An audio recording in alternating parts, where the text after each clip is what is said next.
Max Fury Road.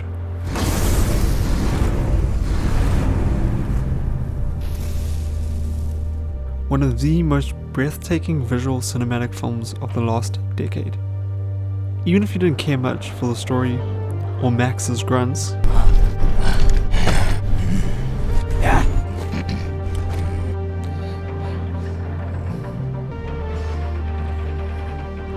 I'm sure you can all agree that the film was visually stunning and exciting. I've loved Fury Road since the first time I saw it, and I continue to love it the more I see it.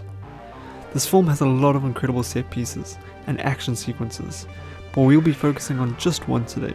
And this is the scene where Max, Furiosa, Nux and the wives are trying to get through pretty treacherous terrain on the war rig, while the bullet farmer and his crew are hot on their heels. Now the sequence may seem pretty straightforward, and I would agree that it is, but it is definitely more than meets the eye. The scene is interesting and fascinating to me because it was filmed all in broad daylight, even though the scene takes place at night in the dark during this movie. So this is actually a film technique, filming something in daylight to use in a nighttime sequence or scene in a movie, and it is called day for night. It is a cinematic technique that is used to suggest nighttime in a movie. So some of you may be thinking, what is the point of this? Why would you do this? Why would you think of using such a technique when you could always just shoot and film when it is actually nighttime? Well, Michael Rabagier, in his book Directing Film Techniques and Aesthetics, states the following: shooting exteriors using daylight, day for day, presents few problems, but direct shooting at night or in moonlight is virtually impossible, because neither film stocks nor video cameras can approach the human eye's sensitivity. Now, cameras have definitely gotten better at shooting in darker settings and scenarios since the conception of this book, making the day for night technique less likely these days. But the reasoning in this book still stands true. Unless filming with lighting of some kind, it is virtually impossible to shoot just relying on moonlight, thus making the day for night technique a good one for filmmakers wanting to shoot a night sequence using daylight lighting. This could also be a cheaper alternative for filmmakers or directors who don't necessarily have the budget for lighting that would make a nighttime shoot possible. But as stated previously, with the advance in technology over these last couple of decades, this technique has been used less and less in mainstream film production. However, shooting day for night can still be extremely beneficial and useful if, for example, you are trying to simulate a night exterior scene like a forest, which would be extremely difficult to light up externally, especially if you are on a budget.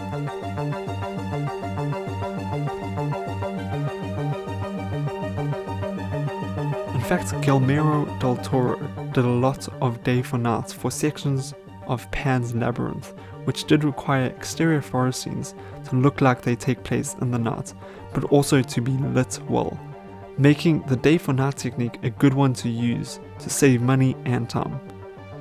The Mummy 1999, Castaway and Lawrence of Arabia also use this technique in certain shots. On a side note, I find it funny how Lawrence of Arabia, The Mummy and Mad Max all use this technique, and they all take place in a desert. LOL. Now, to achieve such a style and look, normally you would underexpose the scene, making it darker as a result.